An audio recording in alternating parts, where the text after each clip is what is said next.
Hello friends, welcome to all of you in Jeevan education. एक बार फिर से स्वागत है आप सबका जीवन एजुकेशन के इस ऑनलाइन प्लेटफॉर्म पर। और हम डिस्कस कर रहे थे MPCHO के MCQ सेशंस के बारे में, और उसके रिगार्डिंग हम स्पेशल सेशंस के बारे में डिस्कस कर रहे थे। और उसके अंदर अभी तक हमने इसके 12 सेशन यानी 12 सेशन कंप्लीट कर लिए हैं, और उसके रिगार्डिंग काफ़ी इंपॉर्टेंट क्वेश्चंस और डिटेल्स के रिगार्डिंग हमने काफ़ी कुछ पढ़ लिया है। और आज के इस सेशन में हम डिस्कस करेंगे इसके 13 सेशन के बारे में। 13 सेशन यानी 13वें सेशन के बारे में अपन डिस्कस करेंगे, और सेशन के अंदर भी काफ़ी इंपॉर्टेंट और मोस्ट सेलेक्टेड क्वेश्चंस को लिए हैं। तो लास्ट तक बने रहना है और वीडियो को ज़्यादा से ज़्यादा लाइक और शेयर करना है, जिससे अदर सभी फ्रेंड्स को इसका बेनिफिट हो सके जो भी MPCHO की तैयारी में जुटे हुए हैं, जिनका अभी रिसेंटली एग्ज़ाम होने वाला है मार्च 26 और 27 तारीख को, यानी 26 और 27 मार्च को इसका एग्जाम कंडक्ट होने वाला है।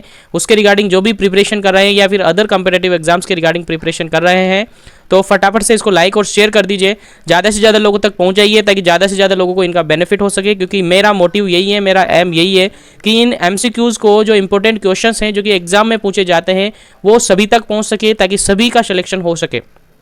तो यही मेरा एम है ताकि सब लोग इनको पढ़ सके।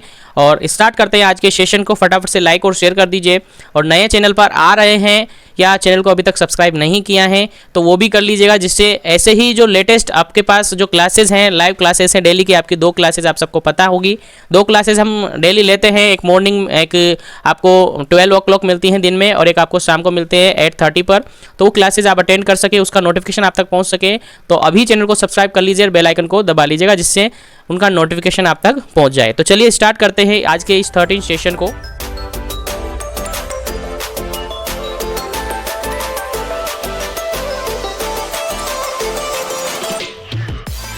तो चलिए फ्रेंड्स स्टार्ट कर लेते हैं आज के सेशन को। फटाफट से लाइक और शेयर कर दीजिए, चैनल को सब्सक्राइब कर लीजिए।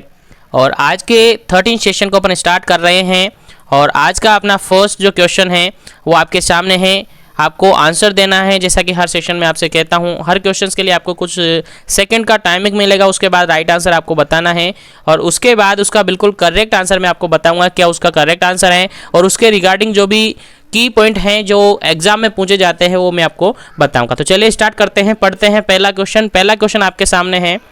The birth weight of a baby, यानी एक बेबी का बर्थ वेट है double at the age of, कब डबल हो जाता है। काफ़ी अच्छा क्वेश्चन है और काफ़ी बार पूछा हुआ है, आपने देखा होगा। कोई सा भी एग्जाम आप देख लीजिएगा, ग्रोथ एंड डेवलपमेंट जो पीडियाट्रिक्स होती है, यानी पीडिया जो सब्जेक्ट है आपका, उसके अंदर से ग्रोथ एंड डेवलपमेंट एक ऐसा इंपॉर्टेंट टॉपिक्स है, एक ऐसा इंपॉर्टेंट चैप्टर है जिसके रिगार्डिंग हर कॉम्पिटेटिव एग्जाम में कोई ना कोई क्वेश्चन पुटअप होता ही रहता है।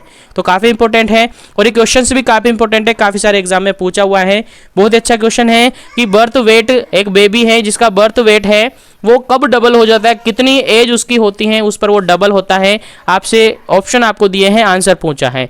ऑप्शन ए है 3 मंथ पर, ऑप्शन बी है 6 मंथ पर, ऑप्शन सी है 9 मंथ पर, ऑप्शन डी है 12 मंथ पर। यानी कब डबल होता है आपसे पूछा है। पहले आप इसका आंसर दीजिएगा, आपके हिसाब से आपने क्या पढ़ा है और इसका राइट आंसर क्या हो सकता है। उसके बाद इसके बारे में अपन बात करेंगे पूरा डिटेल से कि क्या होता है, कब उसका डबल होता है, कब ट्रिपल होता है, सारी जानकारी लेंगे। तो फटाफट से इसका कमेंट कीजिएगा क्या इसका राइट आंसर होगा। जल्दी से आंसर दीजिएगा क्या इसका राइट आंसर है, जल्दी कमेंट करें।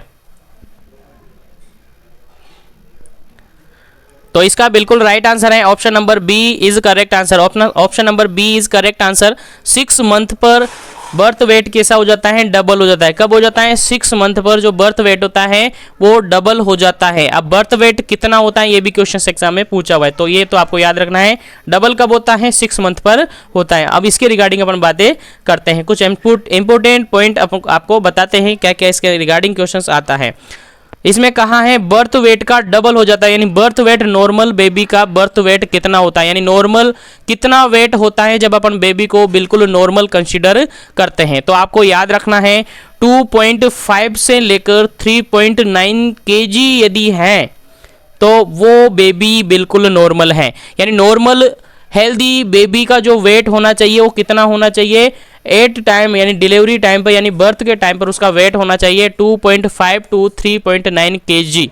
और एवरेज की अपन बात करें तो 3 kg आप कह सकते हैं, यानी 3 kg आप कह सकते हैं एवरेज टाइम की यदि अपन बात करते हैं तो 3 kg कह सकते हैं। लेकिन अभी तक जो एग्जाम में क्वेश्चन पूछा है वो यही पूछा है कि एक 8 टर्म या फिर एट बर्थ बेबी का जो नॉर्मल वेट होता है वो कितना होता है, तो ऑप्शन में यही मिला है, ऑलमोस्ट 2.5 टू 3.9 kg। और एमपीसीएचओ के अंदर ये काफ़ी बार पूछा हुआ है, राजस्थान सीएचओ के अंदर भी ये पूछा हुआ, भी रिसेंटली एग्जाम हुआ था तो उसके अंदर भी ये पूछा हुआ था। तो आगे भी ये कंपेटिटिव एग्जाम्स में इंपॉर्टेंट रहता है, तो इसको भी आप याद रखेंगे नॉर्मल वेट कितना होता है।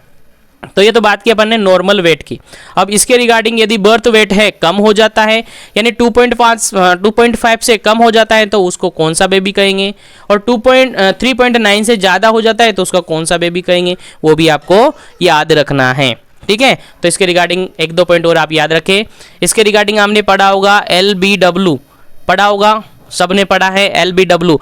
क्या होता है LBW, यानी जब बर्थ वेट है 2.5 kg से कम हो जाता है, यानी किसी बेबी का जो कि अभी बर्थ हुआ है और बर्थ टाइम पर उसका वेट है 2.5 kg से कम है, यानी 2.5 किलो से कम है, that considered as LBW baby. क्या कंसिडर कर दिया जाता है, LBW बेबी है, यानी उसका वेट कम है। कब, 2.5 से कम रहता है। तो यदि यहीं पर यदि इसका वेट यानी बेबी का वेट 1.5 kg से कम हो जाता है, यानी लेस देन 1.5 है, दैट जो बेबी है उसको कंसिडर किया जाता है वेरी LBW बेबी। क्या कंसिडर किया जाता है, वेरी LBW बेबी। कब, जब वेट कितना हो जाए, एट बर्थ कितना हो जाए, 1.5 से कम, यानी लेस देन 1.5 हो जाता है तो उसको वेरी LBW कहते हैं। नेक्स्ट कंसिडर करेंगे, यदि बर्थ वेट है 1 kg से कम हो जाता है, यानी birth weight less than 1 kg है, दैट कंसिडर्ड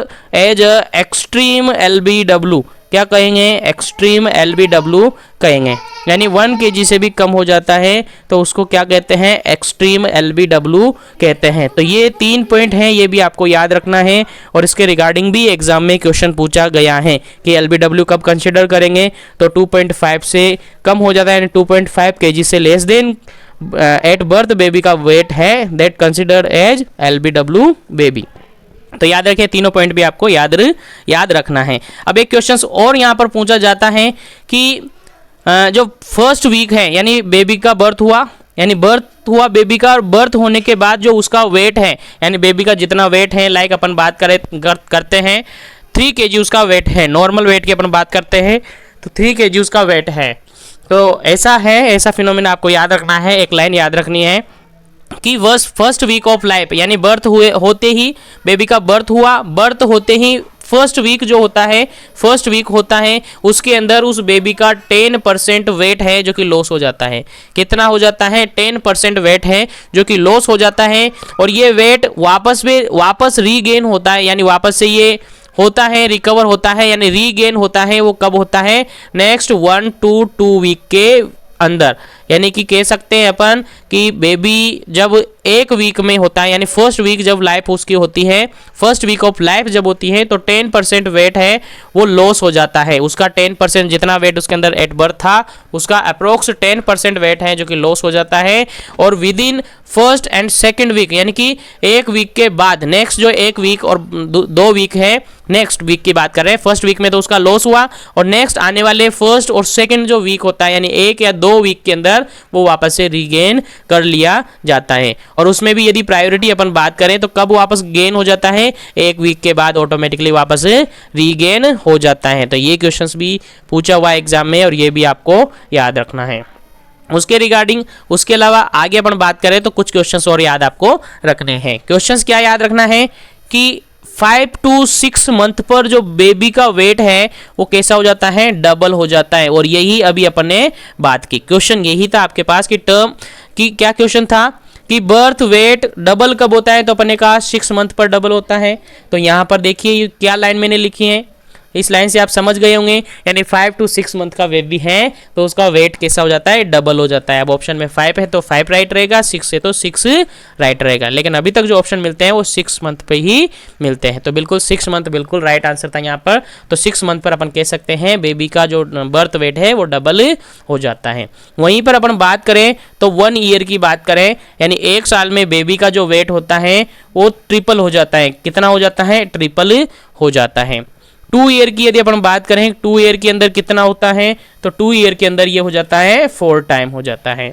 वहीं पर 3 ईयर की अपन बात करें तो 3 ईयर के अंदर बेबी का वेट हो जाता है 5 टाइम, ये याद रखना है आपको, क्वेश्चन पूछे जा सकते हैं, ठीक है। वहीं पर अपन बात करें 5 ईयर की बात करें तो 5 ईयर के अंदर बेबी का जो वेट होता है वो 6 टाइम हो जाता है। कितना हो जाता है? 6 टाइम हो जाता है। वहीं पर अपन 7 ईयर की बात करें, 7 ईयर की बात करें तो बेबी का वेट हो जाता है 7 टाइम बढ़ जाता है। और 10 ईयर की यदि अपन बात करें तो 10 ईयर में 10 टाइम बढ़ जाता है, यानी 10 टाइम ज़्यादा हो जाता है, 10 गुना हो जाता है। यानी अपन कह सकते हैं यदि बेबी का वेट है, यदि बेबी का वेट है 3 kg है, एट बर्थ बेबी का वेट है 3 kg है, तो 5 to 6 मंथ में उसका वेट कितना हो जाएगा? 6 kg हो जाएगा। वहीं पर 1 ईयर में वो 9 kg हो जाएगा, 2 ईयर में वो 12 kg हो जाएगा। इस तरीके से वो बढ़ता जाएगा और इस अकॉर्डिंग आपको याद रखना है कि 5 to 6 मंथ के अंदर कितना हो जाता है? डबल हो जाता है। 1 ईयर में ट्रिपल हो जाता है, 2 ईयर में 4 टाइम हो जाता है, उसके बाद 3 ईयर में 5 टाइम हो जाता है, 5 ईयर में 6 टाइम हो जाता है, 7 ईयर में 7 टाइम हो जाता है और 10 ईयर में 10 टाइम हो जाता है। तो नॉर्मली वेट के रिगार्डिंग आपको सारी बातें मैंने बता दी और वेट के रिगार्डिंग इनके अलावा कोई स्पेशली कोई क्वेश्चंस बनकर नहीं आता है। यही क्वेश्चन एग्जाम में आपसे पूछे जाते हैं, तो ये आपको याद रखना है और भूलना नहीं है। काफ़ी इंपॉर्टेंट है ये क्वेश्चंस आपके लिए, आपके एग्जाम के लिए। कोई सा भी एग्जाम देख लीजिए, ग्रोथ एंड डेवलपमेंट से 1 या 2 क्वेश्चन तो हर बार ही पूछे जाते हैं, ठीक है। आई थिंक यहाँ तक क्लियर हो गया होगा। और अब चलते हैं अपन नेक्स्ट क्वेश्चन पर। नेक्स्ट क्वेश्चन आपके सामने है। नेक्स्ट क्वेश्चन है, समझने की कोशिश करें। और इस क्वेश्चन के बारे में अपन लास्ट क्लासेस के अंदर भी डिस्कस कर चुके हैं, तो ये क्वेश्चन आपका बिल्कुल करेक्ट होना चाहिए। और क्वेश्चन है infancy period is from, infancy period कब से कब का होता है वो आपसे पूछा है। ऑप्शन आपके सामने है, आंसर आपको देना है। ऑप्शन ए है बर्थ से 1 मंथ तक, ऑप्शन बी है 1 मंथ से 1 ईयर तक, ऑप्शन सी है 1 ईयर टू 3 ईयर तक, ऑप्शन डी है 3 ईयर टू 5 ईयर तक। फटाफट से इसका आंसर दीजिए, क्या इसका राइट आंसर है? कौन सी एज ग्रुप को अपन इन्फेंसी पीरियड कहेंगे, यानी कौन सी एज ग्रुप में बेबी को इन्फेंट कहते हैं, वो आपसे पूछा गया है। आंसर आपको देना है, जल्दी से इसका आंसर दे दीजिएगा, क्या इसका राइट आंसर होगा। जैसा कि आपको मैंने लास्ट सेशन के अंदर भी इसके रिगार्डिंग बातें बताई थी, तो आगे भी आपको याद रखना है। जल्दी से इसका आंसर बताइए, क्या इसका राइट आंसर है? जल्दी से बताइए फटाफट से, क्या इसका राइट आंसर है?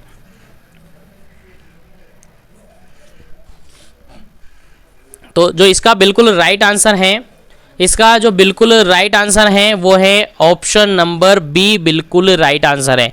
1 मंथ टू 1 ईयर बिल्कुल करेक्ट आंसर है। ऑप्शन नंबर बी बिल्कुल राइट आंसर है। 1 मंथ से लेकर 1 साल का जो बेबी है वो क्या कहलाता है?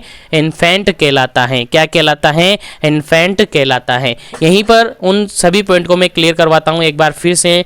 और लास्ट जिसने नहीं देखी है क्लास, ज़रूर देखे। क्लासेस सबके लिंक नीचे आपको डिस्क्रिप्शन बॉक्स में मिल जाएगा, या चैनल के अपने प्ले लिस्ट के अंदर जाएंगे तो वहाँ पर आपको मिल जाएगा। नर्सिंग एजुकेशन के नाम से अलग से पोर्शन बना हुआ है, उसके अंदर आपके सारे सेशन हैं अवेलेबल हैं, वहाँ से आप उन सबको देख सकते हैं। तो यहाँ पर आपको कुछ पॉइंट आपको और मैं पॉइंट आउट करवाता हूं। देखिए, बर्थ से लेकर 28 दिन तक की यदि अपन बात करें, कब से कब तक? बर्थ से लेकर, यानी बेबी का बर्थ हुआ, बर्थ से लेकर 28 डेज की अपन बात करें तो उस बेबी को कहते हैं न्यू बोर्न बेबी या फिर नियोनेट। क्या कहेंगे? न्यू बोर्न बेबी या फिर उसको क्या कहेंगे? नियोनेट कहेंगे। और इसके अंदर भी 2 कंडीशन हो सकती हैं, एक तो 1 to 7 डेज तक है और एक 8 to 28 डेज तक है। कह सकते हैं अपन बर्थ से लेकर 28 दिन तक अपन बेबी को क्या कहते हैं? न्यूबॉर्न और नियोनेट कहते हैं। वहीं पर अपन इसको भी 2 पार्ट में डिवाइड करते हैं, एक अर्ली नियोनेट और एक लेट नियोनेट। ठीक है, अर्ली न्यूबॉर्न और लेट न्यूबॉर्न, यानी 1 डेज से लेकर 7 डेज की अपन बात करें, 1 डे से लेकर 7 डेज की अपन बात करें, that is early neonate, early neonate. और वहीं पर 8 डेज से लेकर अपन 28 डेज की अपन बात करें, that is late neonate, that is late neonate. दोनों क्वेश्चंस यहाँ से भी आपको याद रखना है, भूलना नहीं है। आगे चलते हैं अपन, यानी बर्थ से लेकर 28 दिन तक अपन क्या कहते हैं? नियोनेट कहेंगे या न्यूबॉर्न कहेंगे। आगे अपन डिस्कस करते हैं। तो 28 दिन के बाद मीन्स 1 मंथ आपका हो चुका है, यानी 1 मंथ आपका हो चुका है। अब 1 मंथ से लेकर 1 ईयर की यदि अपन बात करते हैं, 1 मंथ से लेकर 1 ईयर की अपन बात करते हैं, that is known as infant. क्या कहते हैं उसको? इन्फेंट कहते हैं। और अभी क्वेश्चन क्या पूछा था, इन्फेंसी एज कौन सी होती है? That is option B is right answer, 1 month to 1 year बिल्कुल करेक्ट आंसर माना है। ठीक है, तो बिल्कुल राइट आंसर है, 1 मंथ से लेकर 1 ईयर तक क्या होता है? इन्फेंट होता है। वहीं अपन आगे बात करें तो 1 ईयर से लेकर 3 ईयर की अपन बात करें, 1 ईयर टू 3 ईयर अपन बात करें, that is known as toddler, that is known as toddler. ठीक है, आगे बात करें तो 3 ईयर टू 6 ईयर तक यदि अपन बात करें, 3 ईयर टू 6 ईयर अपन बात करें, that is pre Schuler baby, that is pre Schuler baby.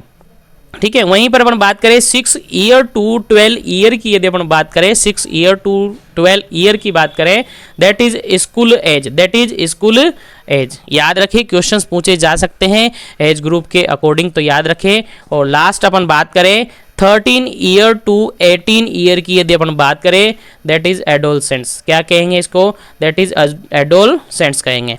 ठीक है, तो ये याद रखिए। एडोलसेंट की एक तो आपसे एज ग्रुप पूछा हुआ है, अभी BRCHO के अंदर रिसेंटली ये एग्जाम में क्वेश्चन पूछा हुआ था। एडोलसेंट की जो एज ग्रुप होती है वो कितनी होती है? तो 13 टू 18 ईयर्स, और उसके अंदर ऑप्शन में 13 टू 19 कुछ ईयर ऑप्शन में थे, तो वो बिल्कुल करेक्ट आंसर था।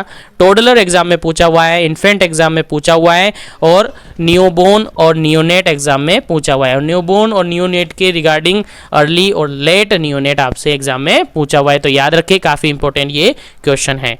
ठीक है, अब चलते हैं आगे। यहाँ तक उम्मीद है आप सबको समझ आ गया होगा। अब चलते हैं अपन नेक्स्ट क्वेश्चन पर। नेक्स्ट क्वेश्चन आपके सामने है, काफ़ी इंपॉर्टेंट क्वेश्चन है, नेक्स्ट भी काफ़ी इंपॉर्टेंट है। क्या क्वेश्चन है? The following are the sign of dehydration except, ये एक्सेप्ट हैं जो कि छिपा रहता है क्वेश्चन में, इसको आप भूले नहीं, इसको ध्यान रखें। यदि एक्सेप्ट आपने क्वेश्चन से नहीं पढ़ा है तो आपका क्वेश्चन का आंसर है गलत हो जाता है, यानी गलत होने के चांसेस आपके बढ़ जाते हैं। लेकिन आपको क्वेश्चन को पूरा देखना है, हर मीनिंग आपको क्वेश्चन की पढ़नी है, कहीं एक्सेप्ट तो नहीं लिखा। तो यहाँ पर एक्सेप्ट लिखा है कि फॉलोइंग जो साइन आपको दिए हैं, नीचे ऑप्शन में जो साइन दिए हैं, उनमें से डिहाइड्रेशन का साइन कौन सा नहीं है, ऐसा क्वेश्चन आपसे पूछा हुआ है। नॉर्मली साइन आपको याद होनी चाहिए, डिहाइड्रेशन के क्या क्या साइन होते हैं, और नीचे जो ऑप्शन दिए हैं उनमें डिहाइड्रेशन का कोई साइन है जो कि नहीं है, यानी डिहाइड्रेशन का ऐसा साइन नहीं होता है। वो आंसर आपको ढूंढना है, फटाफट से ढूंढिए क्या इसका आंसर हो सकता है, यानी डिहाइड्रेशन का कौन सा साइन नहीं है जो है उसको निकाल लीजिए, अपने आप वो आंसर निकल जाएगा। ऑप्शन आपको बोलते हैं, ऑप्शन है श्रंकन और टीयरलेस आई। ठीक है, श्रंकन और टीयरलेस आई। नेक्स्ट ऑप्शन है loss of skin elasticity. Next है डायूरेसिस। नेक्स्ट है डिप्रेस्ड फोंटेनेल्स, डिप्रेस्ड फोंटेनेल्स। आंसर बताइए क्या इसका राइट आंसर है। उम्मीद है आप सबको इसका आंसर पता है, काफ़ी इंपॉर्टेंट है, काफ़ी बार ये रिपीट भी हो चुका है। तो इसका जो बिल्कुल राइट आंसर है, उम्मीद है आप सबको पता है, बिल्कुल राइट आंसर है ऑप्शन नंबर डी, बिल्कुल राइट आंसर है। डायूरेसिस बिल्कुल करेक्ट आंसर है, डायूरेसिस। देखिए फर्स्ट वन ऑप्शन है श्रंकन आई और टीयरलेस, यानी आंसू नहीं है, बिल्कुल सूखी सूखी हो चुकी है, सिकुड़ गई है, श्रंकन हो चुकी है, दैट इज डिहाइड्रेशन का साइन है कि डिहाइड्रेशन यानी वाटर की कमी हो चुकी है बॉडी के अंदर। नेक्स्ट ऑप्शन था लॉस ऑफ स्किन इलास्टिसिटी, अब इसकी बॉडी के अंदर वाटर ही नहीं है, डिहाइड्रेशन हो चुका है, तो उसकी इलास्टिसिटी भी गायब हो जाती है, यानी इलास्टिसिटी भी लॉस हो जाती है, तो ये भी इसका साइन है। और डिप्रेस फोंटानेल्स, फोंटानेल्स आप सब जानते हैं, तो फोंटानेल्स भी यहाँ पर डिप्रेस हो चुके हैं, दैट इज वाटर की डेफिशिएंसी है, यानी वाटर नहीं है, दैट इज नोन एज। ये सारे साइन हैं, तीनों साइन है वो डिहाइड्रेशन के साइन हैं। जबकि डायूरेसिस, डायूरेसिस मीन्स कह सकते हैं यूरिन आउटपुट का बढ़ना, यूरिन का फॉर्मेशन बढ़ना या यूरिन आउटपुट का बढ़ना, that is known as diuresis. अब डायूरेसिस क्या डिहाइड्रेशन है? डिहाइड्रेशन में तो वाटर की कमी हो रही है बॉडी के अंदर, और यहाँ पर हो क्या रहा है? डायूरेसिस, दैट इज रॉन्ग, इसका साइन नहीं है, बिल्कुल ये इसका करेक्ट आंसर हो जाता है कि ये एक्सेप्ट हमने निकाला। चलिए बात करते हैं नेक्स्ट क्वेश्चन की, यहाँ तक समझ आ गया होगा। नेक्स्ट क्वेश्चन की बात करते हैं, वीडियो को लाइक और शेयर करते रहे ताकि आगे अदर जो फ्रेंड्स हैं वो भी ज्वाइन हो सके। चलिए इस क्वेश्चन के बारे में अपन बात करते हैं। नेक्स्ट क्वेश्चन है the following are the contents of ORS। ORS का कंटेंट्स हैं आगे लिखा हुआ है देख लीजिएगा, यहाँ भी आपसे पूछा है एक्सेप्ट, यानी यहाँ भी आपको एक्सेप्ट बताना है कि कौन सा है जो कि ORS का कंटेंट नहीं है। अब ORS क्या होता है आप सबको पता है, पहले आप आंसर दीजिएगा ऑप्शन आपके सामने, उसके बाद उसका राइट आंसर आपको बताया जाएगा। फटाफट से आंसर कीजिए। ऑप्शन आपके सामने है देख लीजिएगा, सोडियम क्लोराइड, ऑप्शन बी है शुगर, ऑप्शन सी है पोटेशियम क्लोराइड, ऑप्शन डी है कैल्शियम कार्बोनेट। क्या इसका राइट आंसर है? फटाफट से आंसर दीजिए।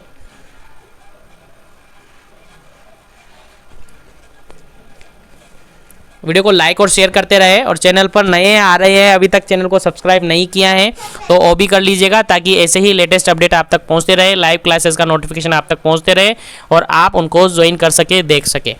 चलिए, इस क्वेश्चन का जो बिल्कुल करेक्ट आंसर है वो ऑप्शन नंबर डी बिल्कुल करेक्ट आंसर है। ये ORS का कंटेंट नहीं है। अब कैसे कंटेंट नहीं है, ORS क्या होता है वो आपको याद रखना है। देखिए ORS क्या होता है, ORS that is oral rehydration salt, not solution. ORS means oral rehydration salt, solution तो हम इसको बनाते हैं वाटर के अंदर डिजोल्व करके। तो ORS क्या है, ORS ओरल रिहाइड्रेशन साल्ट, और इजीली अपन कहते हैं oral rehydration solution. But solution कब बनता है, जब आप उसके अंदर मिक्सअप करते हैं वाटर के अंदर, तो वो सॉल्यूशन बनता है, और इजीली कह सकते हैं ओरल रिहाइड्रेशन सॉल्यूशन। अब इसके अंदर सोडियम क्लोराइड है जो कि प्रेजेंट होता है, शुगर है यानी कि ग्लूकोज है जो कि प्रेजेंट होता है, पोटेशियम क्लोराइड है जो कि प्रेजेंट होता है, बट कैल्शियम कार्बोनेट है जो कि प्रेजेंट नहीं होता है। इसलिए इसका बिल्कुल करेक्ट आंसर यही है, क्योंकि आपसे पूछा गया था यहाँ पर एक्सेप्ट, तो एक्सेप्ट हमने निकाल दिया। अब यहाँ से इसके रिगार्डिंग जो इसका कंटेंट्स होता है, इसका कंपोजिशन होता है, वो भी आप याद रखें। क्वेश्चन एग्जाम में पूछा हुआ है कि सोडियम क्लोराइड कितना अमाउंट होता है, पोटेशियम क्लोराइड का अमाउंट कितना होता है, ग्लूकोज का अमाउंट कितना होता है, और जो 1 पाउच आता है, सिंगल पाउच आता है, उसके अंदर कितना ORS साल्ट होता है। तो भी क्वेश्चन एग्जाम में पूछा हुआ है, तो वो भी आपको याद रखना है। चलिए बात कर लेते हैं, बात कर रहे हैं अपन ORS के रिगार्डिंग, बात कर रहे हैं अपन ORS के रिगार्डिंग, और ORS के रिगार्डिंग आपको याद रखना है। ORS जो साल्ट है यानी ओरल रिहाइड्रेशन साल्ट है, उसके अंदर कंपोनेंट में क्या क्या होता है। 1 इज कंपोनेंट में होता है सोडियम क्लोराइड, सेकंड 1 होता है पोटेशियम क्लोराइड, थर्ड 1 होता है सोडियम सिट्रेट। क्या होता है, सोडियम और सिट्रेट, ठीक है। नेक्स्ट 1 होता है डेक्सट्रोज, इट मीन्स कह सकते हैं डेक्सट्रोज, इट मीन्स कह सकते हैं ग्लूकोज या शुगर कह सकते हैं, क्योंकि डेक्सट्रोज भी क्या है, शुगर का ही फॉर्म है, कार्बोहाइड्रेट का ही फॉर्म है। अब ये कितना कितना अमाउंट होता है, बेसिकली ये 4 कंपोनेंट का 4 कंटेंट ORS के अंदर होते हैं, ये कितने कितने अमाउंट में होते हैं वो बताते हैं। सोडियम क्लोराइड का जो अमाउंट होता है वो होता है अप्रोक्स 2.6 ग्राम, कितना होता है 2.6 ग्राम एटलीस्ट होता है। पोटेशियम क्लोराइड की अपन बात करें तो 1.5 ग्राम होता है, कितना होता है 1.5 ग्राम होता है। नेक्स्ट बात करें तो सोडियम सिट्रेट की बात करें तो वो होता है 2.9 ग्राम होता है, कितना होता है 2.9 ग्राम होता है। और नेक्स्ट जो डेक्सट्रोज होता है यानी ग्लूकोज होता है वो होता है 13.5 ग्राम, कितना होता है 13.5 ग्राम ये होता है। तो बेसिकली अपन कह सकते हैं ORS का जो कंपोजिशन है उसके अंदर बेसिकली 4 कंटेंट होते हैं, sodium chloride, potassium chloride, sodium citrate और डेक्सट्रोज, इट मीन्स शुगर या कार्बोहाइड्रेट। कितना कितना अमाउंट होता है तो मैंने आपको बताया, सोडियम क्लोराइड होता है 2.6 ग्राम, पोटेशियम क्लोराइड होता है 1.5 ग्राम, सोडियम सिट्रेट होता है 2.9 ग्राम और डेक्सट्रोज यानी ग्लूकोज होता है 13.5 ग्राम। यदि अपन इनका सम करते हैं, टोटल करते हैं, इनका अपन कैलकुलेशन करते हैं तो समथिंग ये आता है 20.5 ग्राम, कितना आता है 20.5 ग्राम ये सब आता है। आप कैलकुलेट करके देख सकते हैं, कैलकुलेट करके देख सकते हैं कितना इनका कैलकुलेशन बनता है। तो 20.5 ग्राम समथिंग ये बनता है। और हम कह सकते हैं कि 1 ORS का जो पाउच आता है उसके अंदर 20.5 ग्राम जो साल्ट है वो आता है, और एवरेजन अपन कह सकते हैं कि 21 ग्राम उसके अंदर साल्ट आता है। यानी क्वेश्चन आ सकता है कि ORS का जो पाउच होता है उसके अंदर कितना साल्ट होता है, तो 21 ग्राम एवरेजन अपन कह सकते हैं, या फिर 20.5 ग्राम उसके अंदर साल्ट प्रेजेंट होता है। तो आई थिंक यहाँ तक समझ गए होंगे। ORS के रिगार्डिंग क्वेश्चन आता है तो आपको गलत नहीं करना है, बिल्कुल राइट आंसर आपको देना है। किस किस में यूज करते हैं इसका तो आप सबको पता होगा, डिहाइड्रेशन में यूज करते हैं, डायरिया में यूज करते करते हैं, वोमिटिंग हो रही है तो उसमें यूज़ करते हैं। वोमिटिंग में क्यों? क्योंकि वोमिटिंग होगी तो वापस से डिहाइड्रेशन कोज होगा, और डिहाइड्रेशन की पूर्ति कौन करेगा? डिहाइड्रेशन को फुलफिल, डिहाइड्रेशन को मैनेज कौन करेगा? ORS करेगा, यानी ओरल रिहाइड्रेशन साल्ट मैनेज करेगा। ठीक है, तो यहाँ तक आपको समझ आ गया होगा। अब चलते हैं अपन नेक्स्ट क्वेश्चन पर। नेक्स्ट क्वेश्चन आपके सामने है और काफ़ी इंपॉर्टेंट है, और आई थिंक आप सबको इसका आंसर पता होगा। देखिए क्वेश्चन है, the most common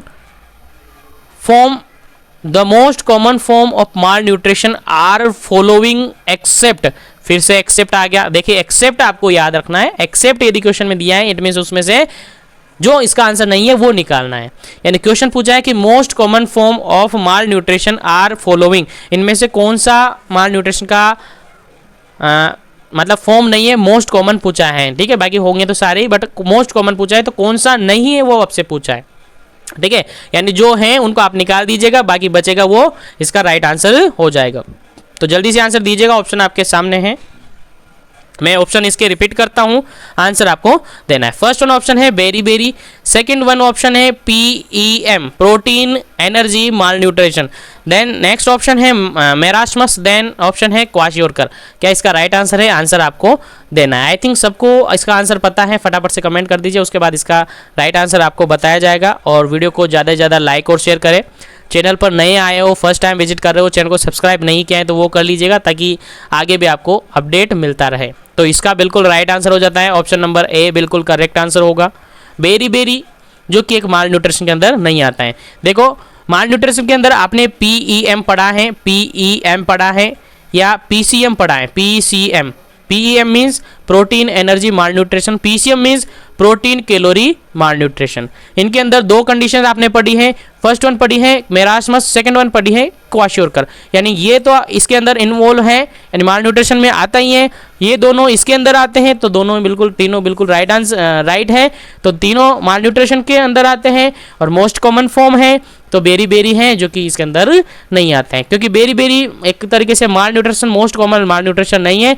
berry berry किसकी कमी से होता है, किसकी डेफिशिएंसी से होता है? तो विटामिन बी की डेफिशिएंसी से ये होता है। और विटामिन बी है, कॉम्प्लेक्स है, आप सबको पता है, B1 B2 B5 B12 B9 इस तरीके से होते हैं, तो विटामिन बी की डेफिशिएंसी से होता है। आई थिंक यहाँ तक क्लियर।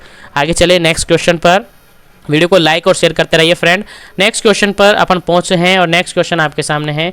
काफ़ी इंपॉर्टेंट क्वेश्चन है और काफ़ी बार शायद ये पूछा है, और आई थिंक ये रिलेटेड पूछा ही जाता है, स्पेशली कॉन्ट्रासेप्शन के रिगार्डिंग, पिल्स वगैरह जितने भी कॉन्ट्रासेप्शन हैं उन सब के रिगार्डिंग, कम्युनिटी हेल्थ ऑफिसर यानी CHO के रिगार्डिंग जो एग्जाम होते हैं उनके अंदर कोई ना कोई किसी न किसी रूप में क्वेश्चन पूछा ही जाता है। और आई थिंक इस क्वेश्चन का राइट आंसर आप सबको पता होगा। देखिए क्वेश्चन है, the first course of oral pills, यहाँ पर ओरल पिल्स है, ठीक है, first course of oral pills should be started at day of menstrual cycle. यानी ओरल पिल्स का अपन कोर्स स्टार्ट करते हैं तो फर्स्ट वन अपन स्टार्ट करते हैं कौन से डे से स्टार्ट करते हैं, मेंस्ट्रुअल साइकिल के कौन से डेट से अपन स्टार्ट करते हैं। आंसर आपको देना है। राइट आंसर क्या होगा इसका, फटाफट से इसका आंसर दीजिएगा। क्या इसका राइट आंसर होगा? ऑप्शन आपके सामने है, सेकेंड डेज, ऑप्शन बी है 7th डेज, ऑप्शन सी है 5th डेज, ऑप्शन डी है 10th डेज। क्या इसका राइट आंसर है? फटाफट से इसका आंसर दीजिएगा। क्या इसका राइट आंसर है? आपके अकॉर्डिंग आंसर देना है। क्या इसका राइट आंसर हो सकता है? जल्दी से आंसर दीजिएगा, क्या इसका राइट आंसर होगा। लाइक और शेयर भी करते रहे।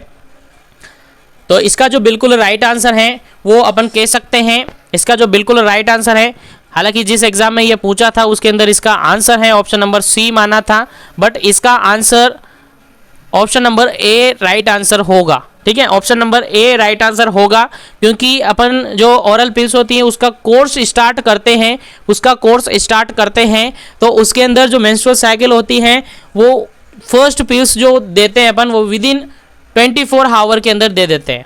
ठीक है, यानी 24 आवर में, यानी फर्स्ट डे से वैसे स्टार्ट करते हैं। ओरल पिल्स का जब अपन स्टार्टिंग करते हैं कोर्स का तो फर्स्ट डे से ही उसको स्टार्ट कर देते हैं। ठीक है, या फिर कह सकते हैं 24 आवर में वो स्टार्ट कर दी जाती हैं, और इसके अंदर फर्स्ट डे ऑप्शन के अंदर नहीं है, तो option number A is correct answer, यानी सेकंड डे से अपन दे सकते हैं। और 5th डेज भी नॉर्मली, यानी अपन कह सकते हैं कि फर्स्ट डे से लेकर 5 डेज तक इसको दे सकते हैं। इसी हिसाब से इसका आंसर फिफ्थ भी हो सकता है और ए बी हो सकता है, यानी सेकंड भी हो सकता है और फिफ्थ भी हो सकता है। बट इसका बिल्कुल एक्यूरेट आंसर यदि अपन दें तो विदिन 24 आवर में स्टार्ट कर दिया जाता है, या ड्यूरिंग फर्स्ट 24 आवर के अंदर स्टार्ट कर दिया जाता है। और इस कंडीशन में दोनों ही क्वेश्चन में थोड़ा कंफ्यूजन था, और इसके अंदर जो ये क्वेश्चन आया था वहां पर फिफ्थ डेज बिल्कुल राइट माना था। बट ध्यान रहे within 24 our and period start हुए उसके 24 आवर के अंदर इसको दे दिया जाता है, यानी कोर्स स्टार्ट कर दिया जाता है। ठीक है, तो इसके अंदर दोनों ऑप्शन राइट होने की पॉसिबिलिटी है, बट आप याद रखें विदिन 24 आवर इसको स्टार्ट कर देते हैं। आई थिंक यहाँ तक समझ आ गया होगा। चलिए बात करते हैं अब नेक्स्ट क्वेश्चन की, और नेक्स्ट क्वेश्चन काफ़ी इंपॉर्टेंट है, फटाफट से क्वेश्चन का आंसर देना है, फटाफट से पढ़ते हैं क्वेश्चन को, वीडियो को लाइक और शेयर भी करते रहे। चलिए क्वेश्चन है, the following are the natural method of contraception except, यहाँ पर भी एक्सेप्ट आ गया है तो एक्सेप्ट आपको निकालना है। यानी जो ऑप्शन आपके सामने दे रखे हैं 4 ऑप्शन, इनमें से आपको नेचुरल मेथड नहीं है वो आपसे पूछा है। क्वेश्चन समझने की कोशिश करना है। क्वेश्चन है the following are the natural method of contraception, exception आपको निकालना है, यानी एक्सेप्ट निकालना है। यानी एक्सेप्ट नहीं होता है तो फिर आपको इसमें ढूंढना है कि कौन सा नेचुरल मेथड है, बट यहाँ पर एक्सेप्ट दिया है, यानी कौन सा नेचुरल मेथड नहीं है वो आपको निकालना है, वो आपको राइट आंसर बताना है। तो ऑप्शन आपके सामने है, आंसर एक बार देखो, फटाफट से आंसर दीजिए। ऑप्शन में आपको रिपीट करता हूं। ऑप्शन है फर्स्ट वन, इसका जो ऑप्शन है वो है फ्रॉम टैबलेट। ऑप्शन बी है basal metabolic temperature. Option C है रिदमिक मेथड। ऑप्शन डी है सेप पीरियड। क्या इसका राइट आंसर है? आई थिंक आपका आंसर तैयार हो गया है, फटाफट से कमेंट सेक्शन में डाल दीजिए क्या इसका राइट आंसर है। जल्दी से आंसर दीजिएगा।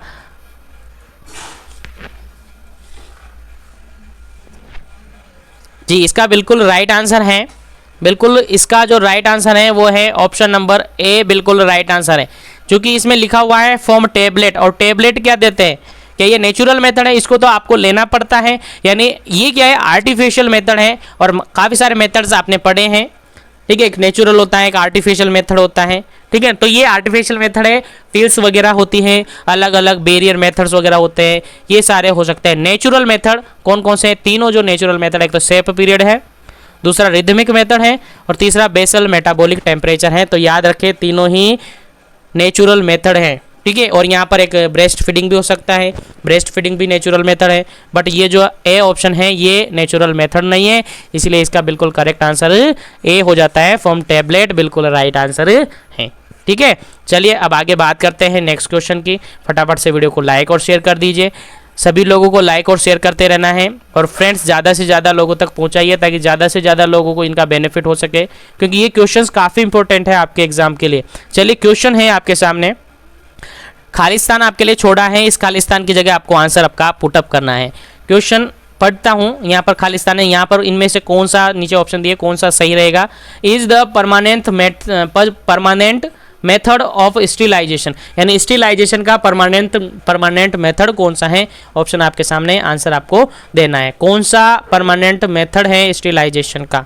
क्या एमटीपी है, क्या डायफ्राम है, क्या ट्यूबेक्टोमी है, और क्या डी एंड सी हैं, डायलेशन एंड कर्टेज है? क्या इसका राइट आंसर है? फटाफट से राइट आंसर आपको देना है, क्या इसका करेक्ट आंसर होगा। यानी खालिस्तान में आप क्या भरेंगे? एमटीबी परमानेंट मेथड है क्या, डायफ्राम है क्या, ट्यूबेक्टोमी है क्या, डी एंड सी है क्या? क्या इसका राइट आंसर है? फटाफट से कमेंट कीजिए, उसके बाद इसका राइट आंसर आपको बताया जाएगा। तो इसका जो बिल्कुल करेक्ट आंसर है वो है option number C is correct answer. Tubectomy is the permanent method of sterilization. MTP तो क्या है, एक मेडिकली एक टर्मिनेशन ऑफ प्रेगनेंसी होता है, और इसके रिगार्डिंग ईयर आपसे पूछा हुआ है। मेडिकली टर्मिनेशन ऑफ प्रेगनेंसी जो एक्ट है वो कब हुआ था, कब स्टैब्लिश हुआ था? तो 1971, ये आप याद रखें, काफ़ी बार पूछा हुआ है एमटीपी के रिगार्डिंग। जो एक्ट था वो कब आया था, कब स्टैब्लिश हुआ था? तो 1971, 1971 में आया था। अभी रिसेंटली राजस्थान सीएचओ के अंदर ये क्वेश्चन पूछा था, रिसेंटली राजस्थान सीएचओ के अंदर ये क्वेश्चन पूछा था, ठीक है। उसके अलावा एमपीसीएचओ के अंदर काफ़ी बार ये पूछा हुआ है, और अदर कंपिटिटिव एम्स के रिगार्डिंग, ऋषिकेश के रिगार्डिंग ये काफ़ी इंपॉर्टेंट क्वेश्चन है, ये पूछा हुआ क्वेश्चन है, काफ़ी बार पूछा हुआ है, आपने भी देखे होंगे क्वेश्चन पेपर, तो उसमें काफ़ी बार पूछा हुआ, तो याद रखें, ठीक है। तो यहाँ पर बिल्कुल जो करेक्ट आंसर हो जाता है वो हो जाता है ट्यूबेक्टोमी। तो ट्यूबेक्टोमी क्या है? एक परमानेंट स्टेरिलाइजेशन का मेथड है। यहीं पर एक और आता है ट्यूबेक्टोमी के अलावा वैसेक्टोमी। ट्यूबेक्टोमी के अलावा क्या आता है, वैसेक्टोमी और आता है। ट्यूबेक्टोमी जो होता है वो फीमेल के लिए स्टेरिलाइजेशन मेथड है, परमानेंट स्टेरिलाइजेशन मेथड है। जो ट्यूबेक्टोमी यानी फीमेल के अंदर जो फेलोपियन ट्यूब होती है, कौन सी ट्यूब, फेलोपियन जो ट्यूब होती है उनको कट करके टाई कर दिया जाता है, कट करके टाई कर दिया जाता है यानी बांध दिया जाता है, दैट इज ट्यूबेक्टोमी। और किसके अंदर होता है, फीमेल के अंदर होता है। यानी क्वेश्चन यहाँ से भी आ सकता है कि फीमेल के अंदर जो परमानेंट स्टेरिलाइजेशन मेथड होता है वो कौन सा होता है, दैट इज ट्यूबेक्टोमी। और वैसेक्टोमी ये मेल के अंदर होता है, मेल के अंदर परफॉर्म किया जाता है वैसेक्टोमी। वैसेक्टोमी क्यों, क्योंकि वास्ट डिफरेंस को कट करके टाई कर दिया जाता है, वास्ट डिफरेंस को कट करके बांध दिया जाता है, दैट इज वैसेक्टोमी। और इन्वॉल्व ये किसके अंदर परफॉर्म किया जाता है, मेल के अंदर ये किया जाता है। तो आई थिंक यहाँ तक समझ आ गया होगा। चलिए आगे चलते हैं नेक्स्ट क्वेश्चन पर। वीडियो को लाइक और शेयर करते रहे, चैनल पर नए चैनल को सब्सक्राइब कर लीजिए। चलिए बात करते हैं नेक्स्ट क्वेश्चन है, काफी इंपॉर्टेंट है। The following organ are situated in the abdominal cavity except, यहाँ पर भी एक्सेप्ट आ गया कि नीचे दिए गए जो ऑप्शन है आपके सामने हैं उनमें से कौन सा ऑर्गन है जो कि एब्डोमिनल कैविटी के अंदर नहीं आता है। एक्सेप्ट पूछा है मीन्स नहीं आता है, यानी कौन सा आता है वो आप निकाले, नहीं आता है ऑटोमेटिक निकल जाएगा। तो कौन सा नहीं आता है वो आपसे पूछा हुआ है, आंसर आपको देना है फटाफट से। क्या इसका राइट आंसर होगा, स्टमक, दूसरा इसोफेगस, तीसरा ऑप्शन है लीवर, चौथा ऑप्शन है स्प्लीन। क्या नहीं है कि इनमें से क्या ऑप्शन है जो कि एब्डोमिनल कैविटी के अंदर नहीं होता है। आई थिंक सबको पता है, फटाफट से आंसर दीजिएगा, कमेंट कीजिएगा क्या इसका राइट आंसर है आपके अकॉर्डिंग, आपने क्या पढ़ा है और उसमें से ये जो ऑर्गन है चारों उनमें से कौन सा है जो कि एब्डोमिनल कैविटी का ऑर्गन नहीं है। चलिए तो इसका जो बिल्कुल करेक्ट आंसर है वो है option number B is correct answer. Option number B is correct answer, oesophagus. अब ईसोफेगस एब्डोमिनल कैविटी के अंदर नहीं आता है तो कौन सी कैविटी के अंदर आता है, तो याद रखें ये थोरेसिक कैविटी के अंदर होता है। थोड़ा सा मैं आपको डायग्राम से बताने की कोशिश करता हूँ। देखिए ये आपका होता है डायफ्राम, ठीक है, और डायफ्राम आप सबको पता है ये आपको सेपरेट करता है, डायफ्राम सेपरेट करता है थोरेसिक कैविटी को और एब्डोमिनल कैविटी को। क्या करता है, डायफ्राम सेपरेट करता है थोरेसिक कैविटी को और एब्डोमिनल कैविटी को। और ये है ईसोफेगस, यहाँ पर एक ओपनिंग होती है डायफ्राम के लिए, डायफ्राम के अंदर एक ओपनिंग होती है जो कि पैसेज प्रोवाइड करती है ईसोफेगस को आगे जाने के लिए, यानी एब्डोमिनल कैविटी में पास होने के लिए एक पैसेज, एक ओपनिंग यहाँ पर होती है जिसको हाइलम कहते हैं या हाइटस कह सकते हैं, हाइटस ओपनिंग या हाइलम कह सकते हैं। यहाँ से ईसोफेगस नीचे एंट्री करता है और यहाँ से स्टार्ट हो जाता है आपका स्टमक, यहाँ से स्टार्ट हो जाता है आपका स्टमक, और इस तरीके से ये स्टमक होता है। आप सबने डायग्राम देखा होगा, आप सब समझने की कोशिश करना है। देखिए स्टमक है जो कि एब्डोमिनल ऑर्गन है, और लीवर यहाँ पर होती है ट्रायंगुलर इन शेप में, आप सबको पता है। स्प्लीन भी एब्डोमिनल कैविटी के अंदर होता है, और जबकि ये ईसोफेगस है वो डायफ्राम के ऊपर होता है, इट मीन्स रेस्पिरेटरी यानी थोरेसिक कैविटी के अंदर ये होता है, यानी थोरेसिक कैविटी के अंदर ये होता है। तो ईसोफेगस है वो कहाँ पर होता है, थोरेसिक कैविटी के अंदर होता है। रिमेनिंग जो ऑप्शन थे वो सब क्या होते हैं, एब्डोमिनल कैविटी के अंदर होते हैं। तो बिल्कुल करेक्ट आंसर इसका हो जाता है ईसोफेगस। ठीक है, आ गया होगा समझ में। अब आगे चलते हैं नेक्स्ट क्वेश्चन पर। नेक्स्ट क्वेश्चन की बात करते हैं। नेक्स्ट क्वेश्चन आपके सामने काफी इंपॉर्टेंट क्वेश्चन है। ये भी क्वेश्चन है the system of body which help for the removal of waste material या waste matter from the body, यानी कौन सा सिस्टम है जो कि हेल्प करता है बॉडी से वेस्ट प्रोडक्ट को बाहर निकालने में, यानी वेस्ट प्रोडक्ट को बॉडी से बाहर निकालने के लिए कौन सा सिस्टम इन्वॉल्व होता है, कौन सा सिस्टम हेल्प करता है।